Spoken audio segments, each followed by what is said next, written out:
Hello, everyone. I'm Sherry Rolfing, your host of the ACAP SDoH Showcase, the second in a series by the ACAP Center for SDoH Innovation. The Innovation Center provides a wide array of services that ACAP member health plans can use to advance their work in the field of SDoH.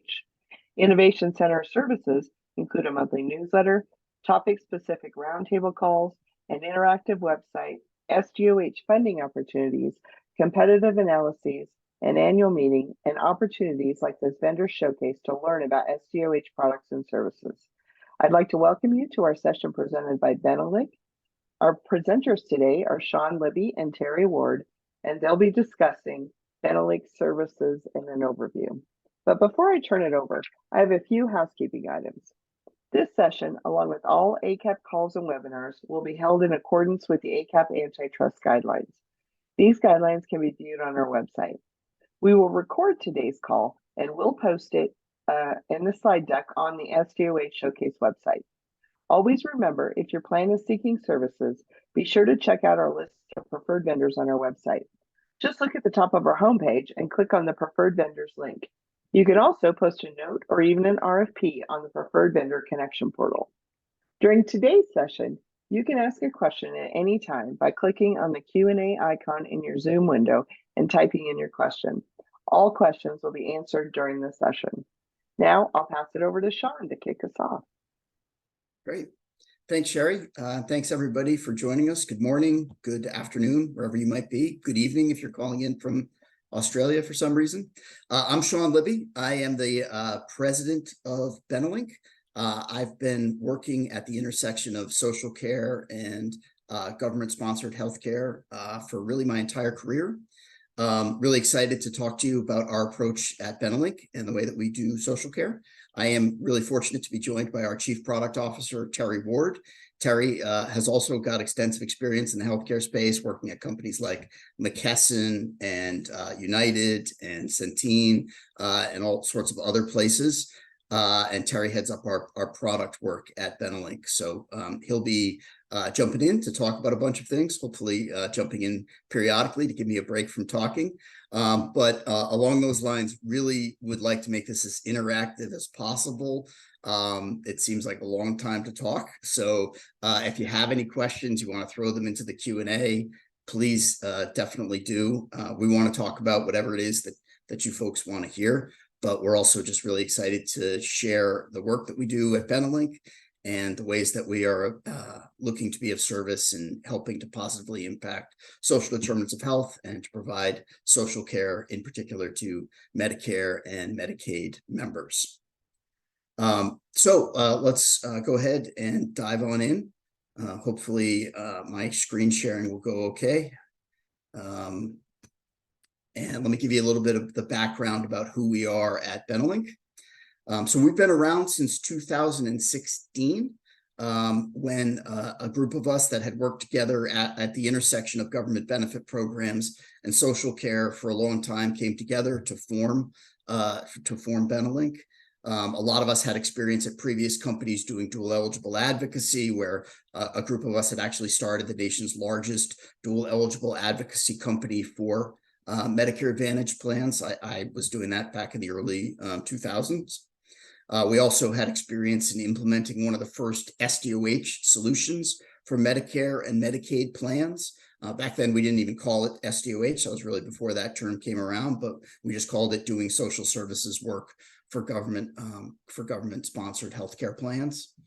So we launched BeneLynk in 2016, really to build on the experience that we have, the success that we had doing that type of work, but also to do some of the new exciting things that we had always wanted to do, bringing in new technology to support advocacy and really to help to push forward into the future of social care. Since we've launched in 2016, it's been very successful. We've been very fortunate to be able to work with plans representing over 18 million managed care lives. Just looking at the list of folks who signed up for this webinar, it was great to see so many of our clients joining, some that we work with for one of these services that we're going to be talking about, and some that we work with for all. But really great to see a lot of clients, a lot of friends, a lot of partners signing up to hear the webinar. And apologies for those of you who have heard me do this spiel before. I'll try to find some new things to say to try to keep it interesting. But we've really been, since 2016, had a great expansion in Medicare and Medicaid, and really fortunate to be able to work on behalf of members throughout the country in both Medicare and Medicaid. Dual eligible outreach is a core component of what we do, particularly on the Medicare side. It's really where a lot of this started. We're fortunate enough to do that in all 50 states, as well as the District of Columbia. It's not on this slide, but also mention that we work on behalf of dual special needs plan members throughout the country as well. We work on behalf of, I think, 1.3 million DSNP lives doing the work that we do, doing social care, and we also work on behalf of managed Medicaid lives throughout the country. In all sorts of different states, doing a lot of the different work that we'll be talking about. We are a committed employer of veterans and military families. Some of our products touch on veteran status. We think of that, that's an important component of somebody's life story. It's an important SDoH, if you will, whether or not somebody served in the military, somebody's a veteran. And we really, with all of our products, we try to bring culturally sensitive approach to our outreach. So that can mean anything from servicing languages. We have 9 different languages that we have people that are native speakers doing outreach in, but it also means things like having veterans and military families on the phone speaking to veterans and military families. And so that's an important part of what we do, and something that we're very proud of, the fact that we have military families and veterans on the phones. And it's always just sort of table stakes for this world, but I'd like to mention that we are high trust CSF certified for all of our social care services. So that's high level, but to talk a little bit about who we are, kind of what matters to us, the 3 pillars that we always try to bring everything back to is that we want to be human, transparent, and we want to be innovative. So when we do the work that we do as a social care provider for Medicare Advantage, managed Medicaid plans, DSNP, everybody that we serve, these are really the things we want to bring back. What's important to us is that we be human, transparent, and innovative, and that informs the way we effectuate our mission of improving lives and positively impacting social care barriers by providing people with the information they need and the advocacy that they need. I'm going to talk in particular today a lot about that human element because that's really the reason that's first. That's a central pillar of the way that we do social care, is we really believe that it's always about that human to human connection and about putting a professional advocate in live conversation with a member to understand challenges and to co-develop solutions in a way that sort of centers the member's experience and centers what they are worried about and how we can be of assistance to them. But really, human, transparent, and innovative is really the central pillars of the way we try to approach our work. So I think Sherry's going to throw up a poll just to kind of help to understand our audience. If you wouldn't mind, go ahead, select there. Let us know whether you represent plans with Medicare members, Medicaid members, both, neither. Would appreciate it, and I'll try to keep an eye on that so that we can kind of put more emphasis where the majority of the audience wants to hear more information. While you folks are answering that, just to kind of give the high level overview of the services that we provide, I'll say that we believe in the value of integrated social care, which means that we want to be able to put an advocate on the phone with a member and have that conversation flow in a given direction based on what we're hearing from the member, what their needs are, and what we might be able to do to assist them. So while there's these sort of subcomponents to our services, we really think of it as one integrated service, what we call our BeneLynk service, right? Which is an integrated member-centric social care solution that allows us to understand challenges that your members are facing, to address those challenges in one phone call. And we're always, because of the realities that we're doing this work on behalf of Medicare plans, Medicaid plans, DSNP plans, what have you, we're always keenly aware of the fact that, you know, in order to have a durable social care program, you need to be showing a return on investment. So we're always looking for ways to help the member, and at the same point in time to align that with the revenue drivers, with the quality drivers, with the member experience drivers that our health plans have.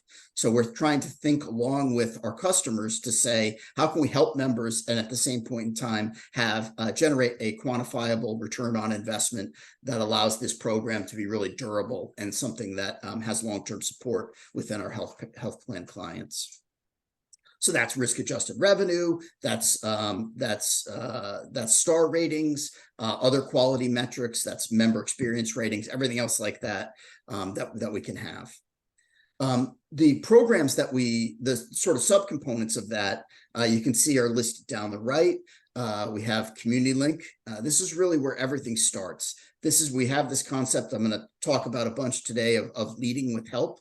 And really that's about us understanding what are the challenges that are first and foremost in a member's mind, reaching out to that member, understanding what they have. If you think about like Maslow's hierarchy of need, what's first and foremost for them, and then addressing those challenges first. So BeneLynk is where we go wide and really understand a wide variety of challenges that members might face, and we look to address them. That sort of starts a lot of these conversations that sort of follow, right? There's RetentionLink. That's where, whether it's a managed Medicaid member or a dual member on a Medicare plan, we want to make sure that the member successfully navigates the renewal process. Obviously, with the end of the continuous coverage that we're sort of still in the middle of, there's all sorts of turbulence around this, and it's really important to put an advocate who understands what's going on the phone with that member and has the opportunity to navigate that. And I saw a question pop up about the credentials that our advocates have, so I'll just sort of integrate in that answer. We look at it as it's our job for our technology to provide the social care expertise and information that an advocate needs. So we hire advocates based on their ability to be empathetic. We hire folks who have an ability to connect with members. And then we provide the expertise that they need through what we call our LOINC 360 system. So we don't expressly hire social workers, but we look to hire people who have that sort of social work background. Some of them are, do happen to be LCSWs, what have you, but largely we're really looking for people that have that ability to connect empathetically with a member, to center a member experience, and then we want to give them the information that they need through our technology. Yeah. What I might add to that, Sean, is having been through the training myself and shadowed a number of folks, not only is it training around the programs, training on the the tools, there's extensive work around empathy training, a lot of shadowing by our training team, by the leaders over our associates, our advocates, so that we're really conveying that right message. These are difficult conversations, sensitive conversations at times, and we want to make sure that that engagement is one that is really going to bring comfort to that individual, solicit and provide support. That's why we're using terms like lead with help, because these are oftentimes difficult times, and that empathy, that experience, that support that our agents get is part of a great experience. And one of the things I'll just add to this is oftentimes we're fortunate to share success stories, the stories in which we get feedback from our members. And the proof is in some of those stories that return, that members are really saying, hey, if it wasn't for that agent, they were there for me. They were able to engage. They were able to provide that service that was needed, whether it be social risk or navigating some of those benefits. So a lot of hands-on experiential training, shadowing, guiding, empathy that occurs in that onboarding of an agent. Thanks. Appreciate that, Terry. So just to sort of continue down the list. So RetentionLink, we're going to circle back on these first two. Really, I think it's the core of a lot of what we want to talk about, the BeneLynk and RetentionLink, but just to touch on the other areas. Medicaid upgrade, this is something that applies primarily on the Medicare Advantage side, the DSNP side. When we're doing our RetentionLink service, letting somebody know, hey, you have a Medicaid renewal coming up, and providing that assistance, what we've discovered is that there's also often an opportunity perhaps to help somebody who is a partial dual to become a full dual, right? And, lots of folks, particularly folks who became duals a decade or so ago, aren't necessarily in the highest level of Medicaid for which they could qualify. And there's all sorts of benefits associated with helping somebody to go from a partial dual to a full dual. It's good for both the plan and for the member. So that's something that kind of came about organically. We realized we were talking to folks that were partial dual, that were on a Medicare savings program, but could qualify for full dual benefits. We built that program to help them qualify. We're not going to talk too much about it today. Happy to follow up with anybody who's interested in learning about our BeneLynk service. This is, again, primarily for Medicare plans, helping to identify veterans in the population, and in particular, understanding care that they receive at the VA. That's invisible care that is not communicated to Medicare plans. So really, it's about closing a gap that's in our healthcare system where you can have people receiving siloed care in two different systems. We will touch on our DualLink and LIS service. This is, as I'm sure folks on the Medicare side know, helping people who are eligible for but not enrolled in Medicaid, in Medicare community plans, to apply for Medicare, apply for a Medicare savings program to help them to become dual beneficiaries, or help them qualify for the low income subsidy. But we're going to, as I said, focus a lot on those top two, the CommunityLink service and our RetentionLink service. They're very timely, and really it's applicable to both the Medicare world and the managed Medicaid world. Again, we talked about this idea of leading with help here. One thing that I think we're really seeing the industry evolving to is the importance of systematically capturing social care needs or SDoH barriers, however you want to refer to them.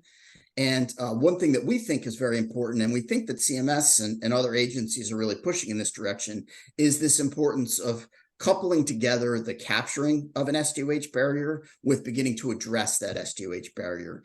We feel that's really how you need to center the member experience, that it's not a great feeling for a member to say, hey, I have these challenges, and to get nothing more out of the conversation than, okay, I'm going to write them down. We think it's really important that when a member comes out and says, hey, I'm facing these challenges, I'm food insecure, I'm having trouble paying my utility bills, whatever it might be, that challenge be uncovered and addressed in the same phone call. And so that's really what our assessments here, the CommunityLink assessment, what we call our CommunityLink Plus assessment, are about, is understanding those challenges. Terry's going to talk in a little bit about sort of how we map those to various code sets to make sure that that information is being captured systematically. And then beyond that, move deeper into a social care strategy to address other things, including DualLink, RetentionLink, and our BeneLynk services there. And just a couple things to add there.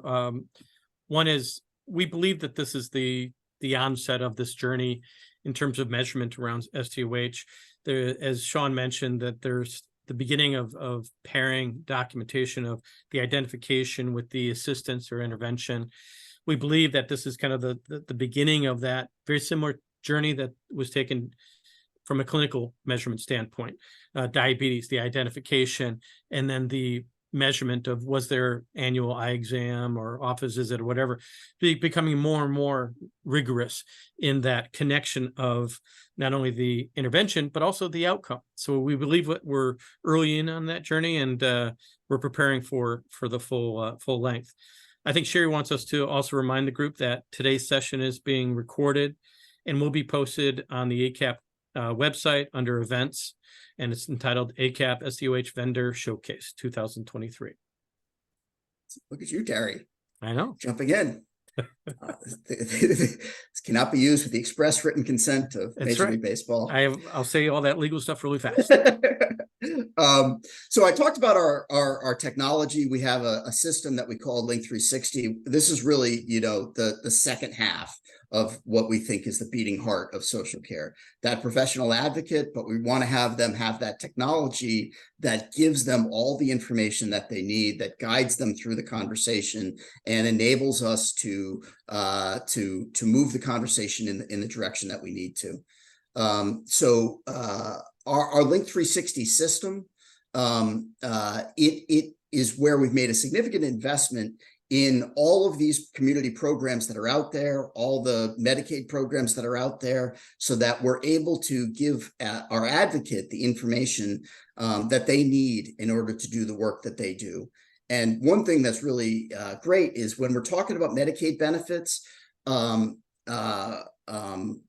we are able to help people to apply and renew for every single Medicaid program in the country at the state level. And so we don't talk about Medicaid, generally speaking, right? We talk about, I'm here in Connecticut, the Husky program in Connecticut. In Wisconsin, we talk about the Badger Care program. Not all animals, but, you know, we're talking about whatever the specifics are, the specific options are for that particular program.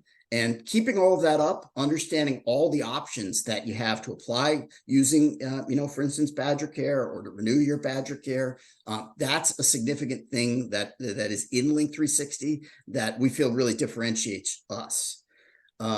Couple of questions. I'll just jump in and answer them as we go. Does BeneLynk work with referral engines like Find Help? Exactly. Yes, we work with Find Help.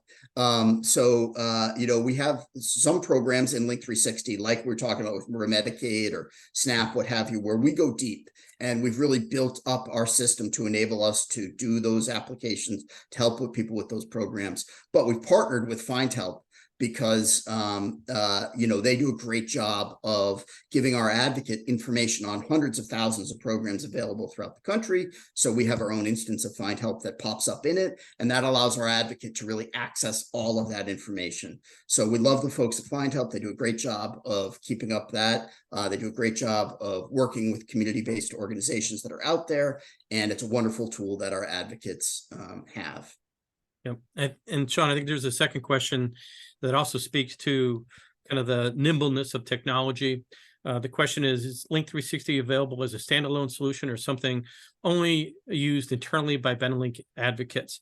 It's actually both. The nice thing about this technology is that what we use for our hundreds of agents is the same solution that we can offer for your staff as well, so that it's proven.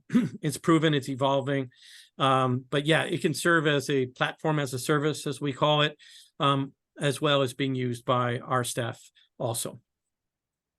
Absolutely.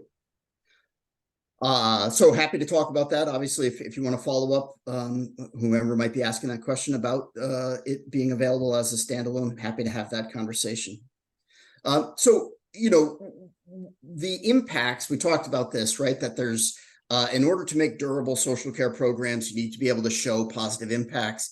The areas that we try to demonstrate the work that we're doing and how it's having a positive impact: risk-adjusted revenue, quality metrics, member satisfaction, and health outcomes. And we'll touch on that in everything that we do. But when we're implementing these services, when we're capturing information, when we're showing the results of the work that we're doing, we're always looking at it through these lens. We recognize that's the reality of the healthcare system that we live in, right? We need to be able to do good for the members. And at the same point in time, everybody needs to be able to show to their CFO or whomever why this is something that's generating a positive ROI. So we try to think along with you folks in that way and really package our services in a way that shows the positive impact that we are impacting.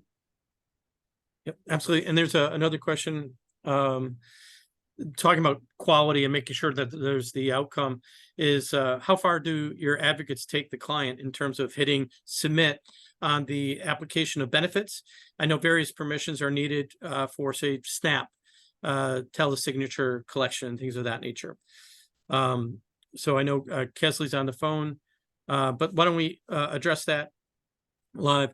Really, there are different types of services, and I'll look to Sean to add to this. Certainly, as we're applying or helping the member apply for benefits, we are taking them through the initial applications, and some of those include SNAP as part of those. Some of them has SNAP separately, but we are exchanging information with the member to make sure that that application is complete all the way fully through to signature and to submission to the state. And you're right, signature at times is a difficult element to capture. We have thought about digital signatures, but it's not allowed everywhere. So we are part of the the opportunity time that we take with the member is to exchange that information to get that wet signature along the way. There are cases around social risk where we do referral, we do education, we do qualification for these benefits and send them information for some of those social risk programs to make sure that they're going to receive that call, that they make that call externally. So depending upon the type of service, we're following them through all the way through submission. At times we do make the referral when that's appropriate. Yeah, so, you know, the flexibility is sort of the key there. In some states, we're a community partner, so we're able to access the state Medicaid agency directly, and we're submitting. We're almost always becoming the power of attorney, the authorized rep, so that we're able to represent a member in front of the state agency, and often SNAP is bundled together with Medicaid application or Medicaid renewal. So there's a lot of different answers that kind of depend on the particulars of a given state, but also what the member is comfortable doing and what approach they want to take to a given program. But great question. Thanks for asking. I won't linger too much on this, but I do want to touch on, you know, there's the health equity index on the Medicare side, of course, is a really important new factor that we're seeing brought in there. And HEI right now currently is impacting, you know, your dual eligible members, including those with LIS and people who receive Medicare as a result of SSDI benefits, Social Security Disability benefits. What we think is really important is not just where the health equity index is, but where it's clearly going, right? Which is this ability to capture a wide range of social care needs, and then also to pair together the intervention directly with the social care. So, you know, there's opportunities associated with the health equity index right now, but we also see a lot of plans that we work with sort of thinking a step ahead and saying, what are we going to do in order to capture the future populations that are going to be defined as having social risk factors, and prioritizing interventions to address them. And really that's, you know, a lot of the social care work that we're doing here.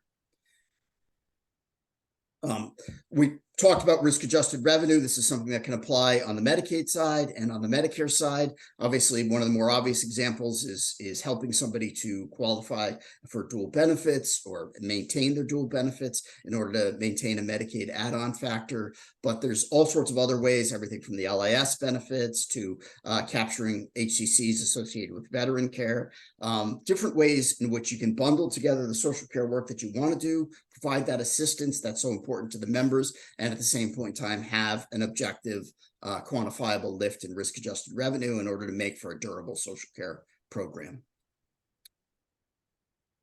Member satisfaction, right? This is really the heart of everything. We talk about having a member-focused program. That's why we put our live advocate on the phone with a member, right? We really fundamentally believe that having that human-to-human connection, having an empathetic person to whom you can speak, really it enables this entire process. It provides the member to have a better experience, gives them a better experience. We see that reflected in things like NPS scores, but we also see that reflected in an increased retention rate on a benefit program, offering people these unique social care services, offering it to them, and we're always white labeled, right? So we're calling as the health plan when we're talking. So really the member experience is that there's a professional advocate on the phone looking to provide this assistance, and doing that and providing unexpected benefits, providing more than what they might be expecting, and solving these challenges that are front in mind for them is really something that can have a long-term impact in terms of keeping somebody on a Medicaid program, a Medicare Advantage plan, or a dual special needs plan. And then, of course, outcomes. I think this is one of the areas that, you know, it's the hardest to show the health outcomes. Intuitively, we know that addressing social care barriers results in better outcomes. But so we're working to continue to show how addressing a challenge that's preventing somebody from living their healthiest life is something that is improving the healthcare outcomes. Yeah, I know, Sean, that there was a question prior to about our own pricing methodology. I'm not sure if you want to address that here, or if you'd rather come back to that.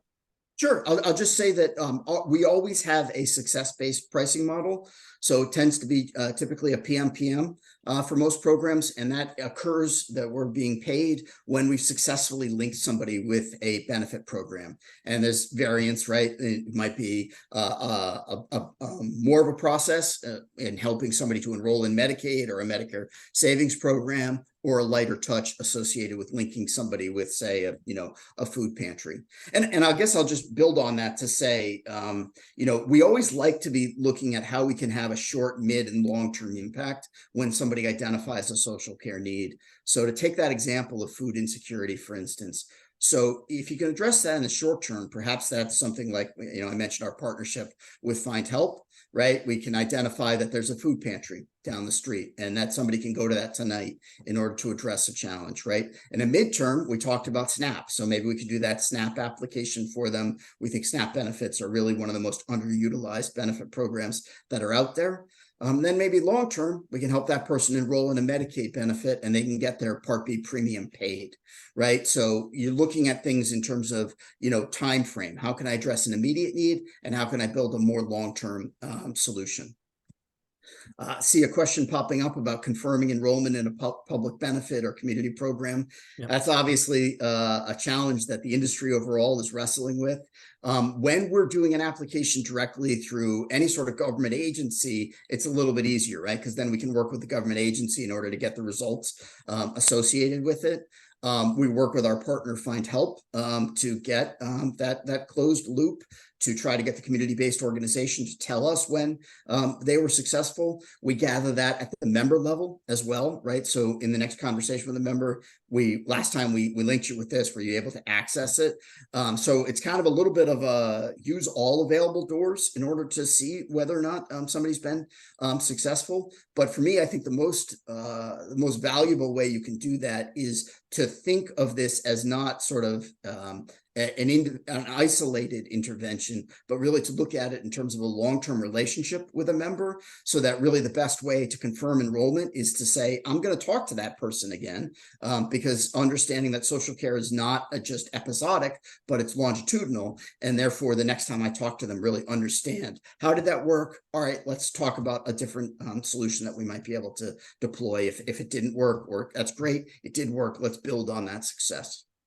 Yeah, Sean's really highlighting a kind of a different way of looking at that relationship, more from a social care coordination, navigational partnership with them. I will add to that we've actually added staff who are experienced in this area as well to look into. Not all community-based organizations are the same. And maybe some organizations are better partners in closing that loop and being that advocate, so that we are focusing on those that have proven outcome, proven closed loop.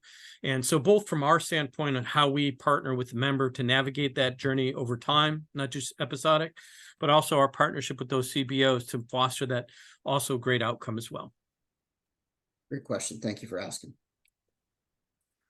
So we've really talked about the BeneLynk service. Want to kind of talk about this. This is the wide-ranging service that we offer. We really want to be able to say whatever social care challenge a member surfaces, we'll be able to work with them in order to identify a solution together with them.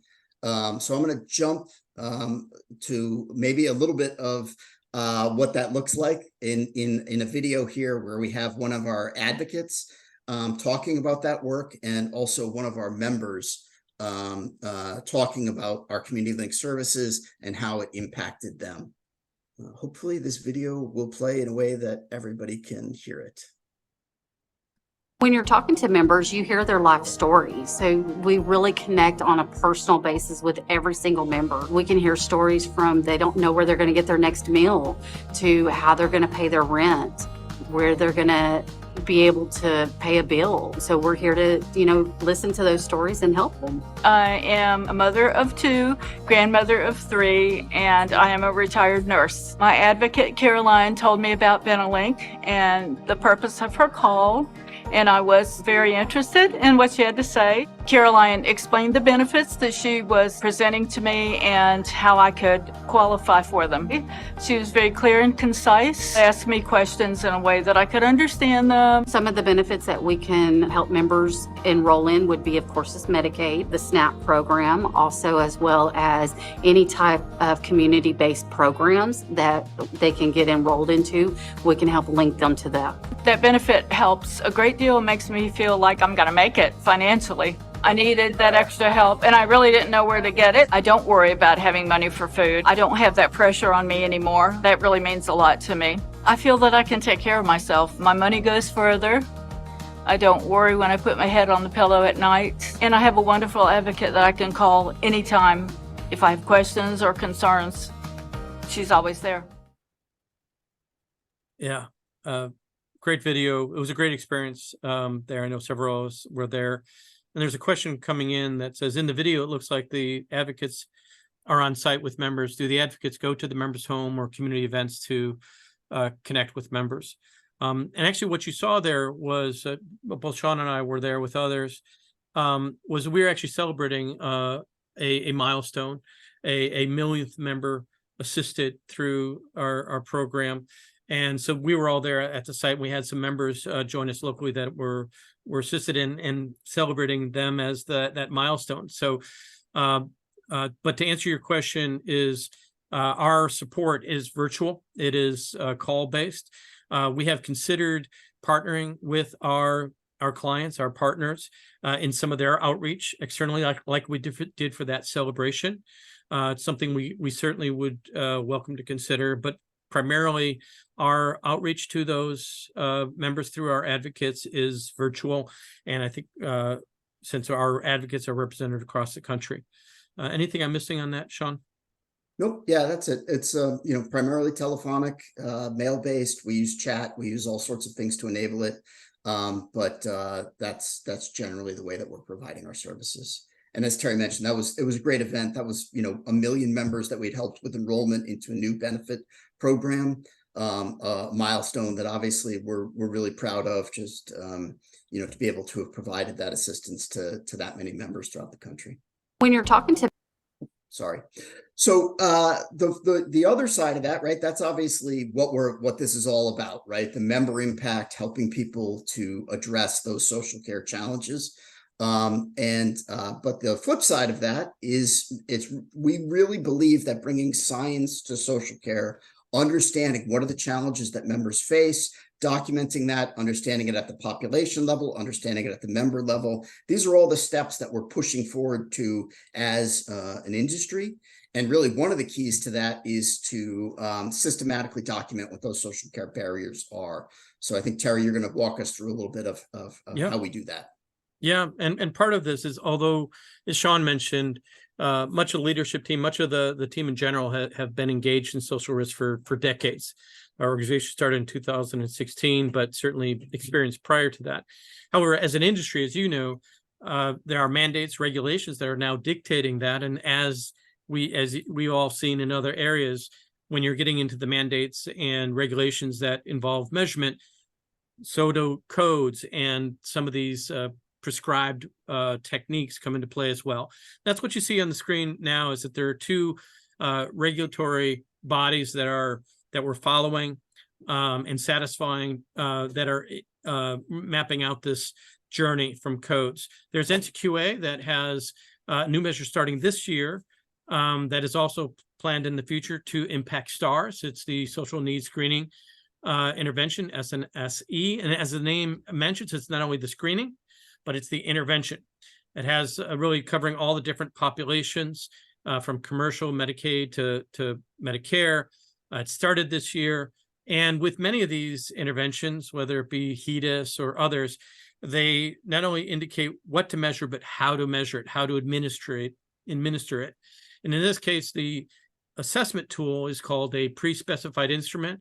We have that integrated into our solution. We're using the Prepare solution, but also flexible to using others. And then given our follow-up is really in that one encounter, we're also satisfying that intervention need, which for this regulation is within 30 days. Similarly, from CMS, there's the regulation. They're focused on the DSNP, SNAP members starting next year. They too are requiring it to be administered through a specific tool. They call it a screening instrument. The same list, the same focus for both of these on food, housing, transportation, and their intervention is not necessarily a program assignment, but they want to see that reflected in that individual care plan, that model of care. So we're, as we say internally, we're skating where that puck is going, so that our tool is integrating these internally. The experience with the member and that agent is meant to be organic, but we are asking these questions that are as prescribed by these tools. But what's happening in the back end as we go to the next slide is that as we're going, is we're collecting all the necessary codes to satisfy those mandates, those regulations. So you ask a question and you have that LOINC code. For example, you see down at the bottom, in the past year, have you or any of your family members you live with been unable to get any of the following services when it was really needed? Check that those that apply. And it has food, clothing, utilities. So how do we know that that question was administered? There's a LOINC code. Now they respond. Oh yes, I do need food, utilities, I'm okay, but clothing, blah, blah, blah. Now that's captured through a LOINC answer code, as well as we're capturing the associated ICD-10, the Z codes with it. And you see that the examples down below for food insecurity, both the answer and the Z code. Now the intervention is we're combing through whether it be SNAP or Find Help, and we're going to carry along with it the appropriate intervention code. In this case, it's SNOMED.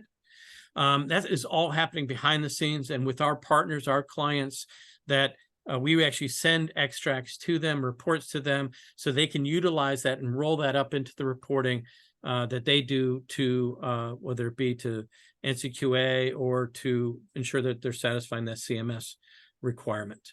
So anything I've missed there, Sean?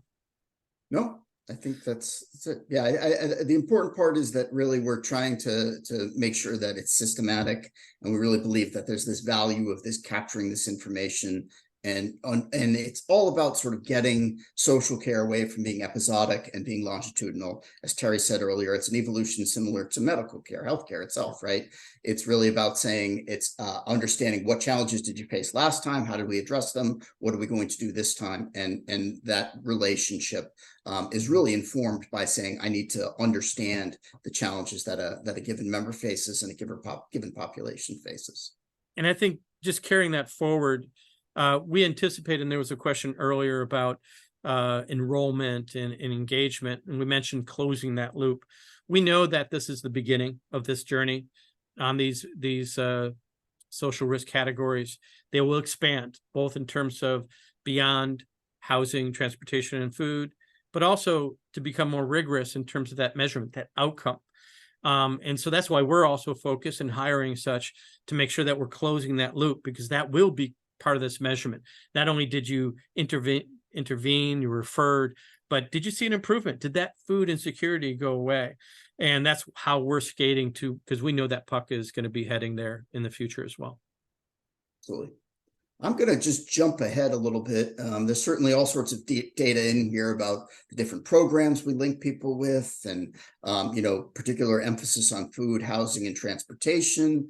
And we provide all sorts of reporting on this, both at the aggregate and at the individual member level. So in the recording and also on the website, you can access this PowerPoint to get more information.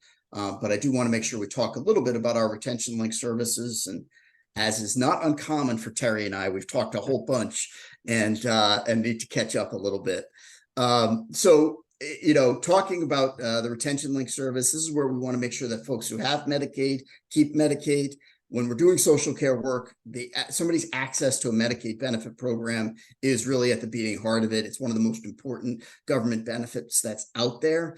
And it's a tumultuous time on that front right now as the continuous coverage requirement associated with the COVID pandemic has come to an end. We're seeing things happen at the state level in terms of disenrollment. I'm sure most folks on the call have seen the Kaiser Family Foundation tracker showing I forget, it's probably coming up on 10 million people who have lost Medicaid benefits throughout the country since the end of the continuous coverage. Really, this is where it's so important to get somebody who can help members through the renewal process, who can make sure they understand you're receiving a benefit, there's a need for you to renew for these benefits, and to understand what are the options associated with renewing a benefit in a given state. This is an area where we talk about this concept of dynamic content. That's really about saying, hey, we're going to speak the language of the state-specific Medicaid program, and also we're going to give the member the options that exist in that state. So can we complete their renewal for them online? Is there a phone number that they should call? Is there a form that they should return? What are the options that are available in order to make sure that you successfully navigate this renewal process? And also, what are the member preferences, right? Different members want to approach this in different ways. Some want more help. Some simply need the information that, yes, you are on a program. And yes, despite the fact that maybe you haven't had to do a renewal for a few years, that has changed. And now it is necessary to complete a renewal in order to maintain your Medicaid benefits. So what we really do with this is it's all about surfacing to our advocate the specifics of somebody's renewal, that it's coming up, and the options that exist in a given in that given state for doing the Medicaid renewal. And that informs both the way that our advocate speaks to the member when they talk to them, but also the letters that we put out, right? So we do still find that snail mail is a very effective way to communicate about the need for a Medicaid renewal. So letters are still a core part of what we do. It has our logo up there at the top, but generally speaking, as I said, it would be white labeled with the health plan of a given member. But in it, we have the call to action, as you can see on this one. My eyes are not good enough to read. Oh, it looks like it's Wisconsin. I mentioned them earlier, right? So there's a mail option, there's a fax option, there's an online option, there's a phone option, there's in person, there's a mobile app option, right? So we really want to put all of those options in front of the member.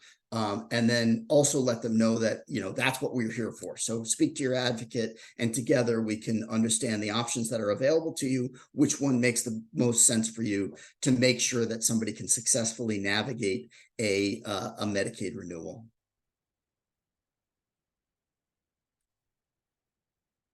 I want to just pause on that before we did touch a little bit on the upgrades, but it's something that we're really seeing obviously a lot of challenge associated with these renewals of these benefits. One of the challenges that's out there is there's imprecision in information relative to who's got Medicaid and who's losing Medicaid.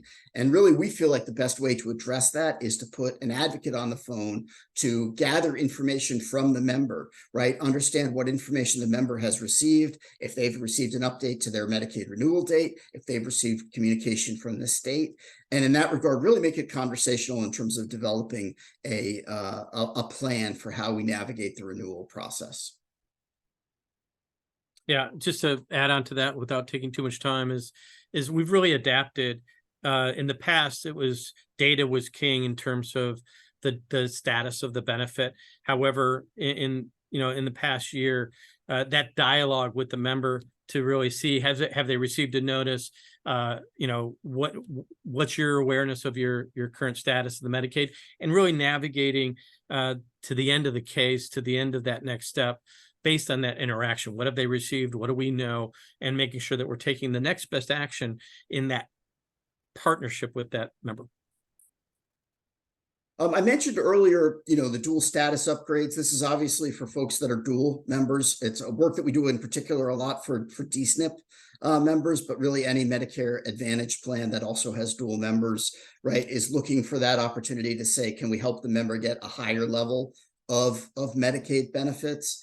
Help somebody who's on a Medicare savings program, maybe somebody who's a QIMBY, to qualify for full Medicaid benefits. gets the member additional benefits, and at the same point in time, has that risk-adjusted revenue lift for the health plan, right? So it is that classic example of where we can build durable social care by making sure that we align doing a positive outcome for the member, helping them to access additional benefits, while at the same point in time working along with the revenue drivers of our clients, so that this is something that can be a durable program that the CFO of a given plan will be a strong supporter of.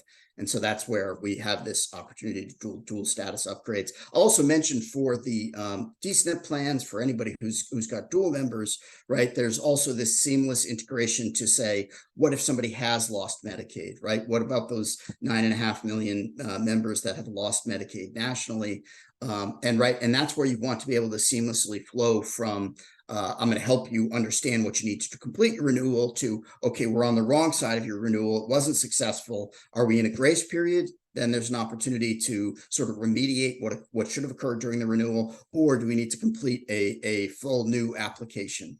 And really, that's all something that can be done when you have that advocate on the phone with the member, understanding, okay, what information have you received from the state? What have we done? What haven't we done? Okay, let's make sure that even in these worst cases where we've lost the benefits, that we can help you to recapture those Medicaid benefits as quickly as possible, to keep the benefits that you need. You know, if it's a dual member, keep getting their Part B premium paid for by the state, stay on your health plan that, you know, you have this good relationship with, and at the same point in time, obviously making sure that you're able to keep your members.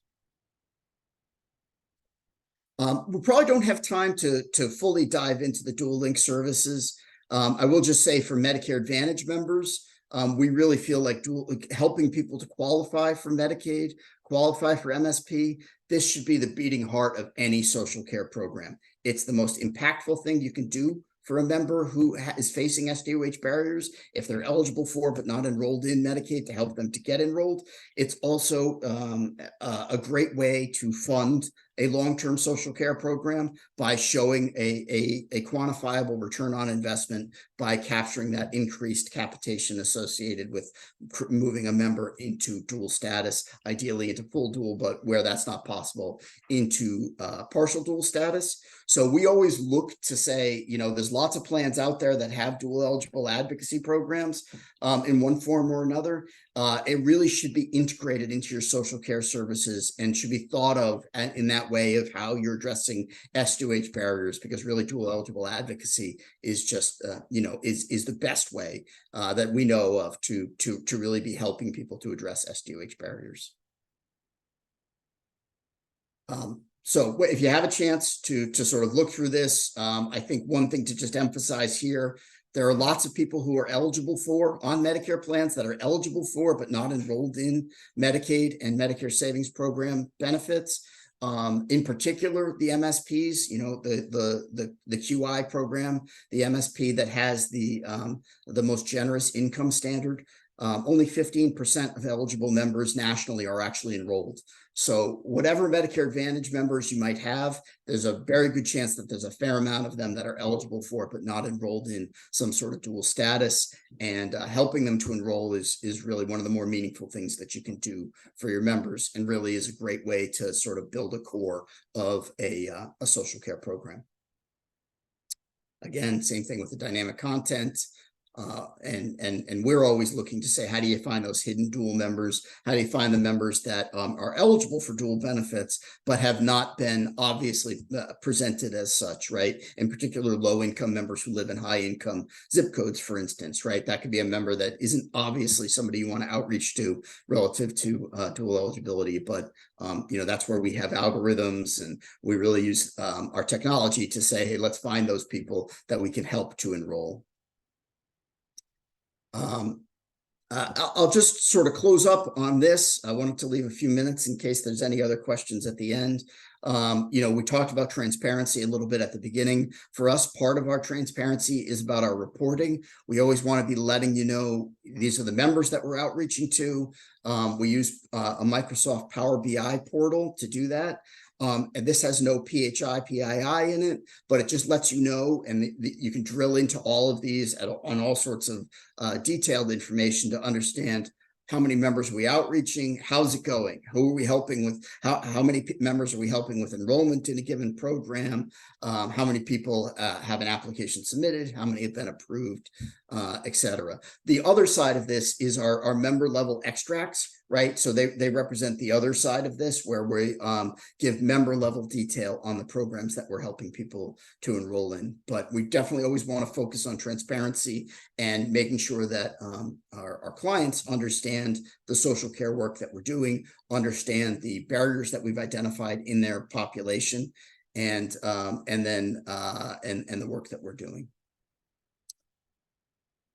There's a question: does our system integrate with Salesforce? No, we don't have any external integrations of our system currently. Always looking to see what we do next, but currently, no, we don't have any integration with Salesforce. No, but I know we've talked about that internally as an option, but right now how we're engaging with partners is we do look at how we feed information. Sean mentioned extracts. Obviously, there's Power BI, but there's also APIs, right? The direct exchange of information with systems to make sure that you're satisfying. I'm assuming that you're using that as kind of your internal customer reporting system, management system. So that type of API interface would be something we'd start that dialogue around. So, this is what it all comes back to. What we want to do is to help to address social care barriers in your population. We want to be able to bring as many resources to bear as possible to open up that conversation with a member, understand the challenges, use that concept that's so important to us of leading with help, starting with what matters to the member and addressing those challenges first. And we really feel like the best way to do that, to do that as part of a durable social care program, something that will have long-term support within healthcare health plans, is to make sure that it's aligned with everything here and that we can show a positive return on investment.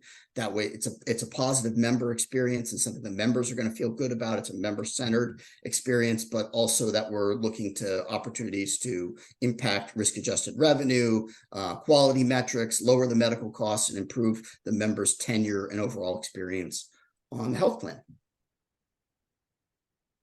So as we come to the end here, I want to say again, thanks very much for taking the time to spend an hour to hear a little bit about the work that we do at BeneLynk. We're fortunate enough to work with several ACAP plans currently, had great success with them, and really are here. We want to be consultational. We really want to talk to you about what you want to do, what challenges you're facing in your given population. We've talked about sort of the solutions as we implement them, but we always want to be innovative. We want to be flexible. So really happy to have conversations and happy to talk to you folks about other ways that we might be able to be of service. So please reach out if there's anything that we might be able to do for you. Thank you for your time. Yep. Thanks very much, everybody. I really want to thank the team from BeneLynk for putting this together and being part of the ACAP Preferred Vendor Program. As I said earlier, the recording will be posted on the ACAP website under events and the SDoH showcase. And if you have more questions for BeneLynk, feel free to follow up with them. Thanks, everybody.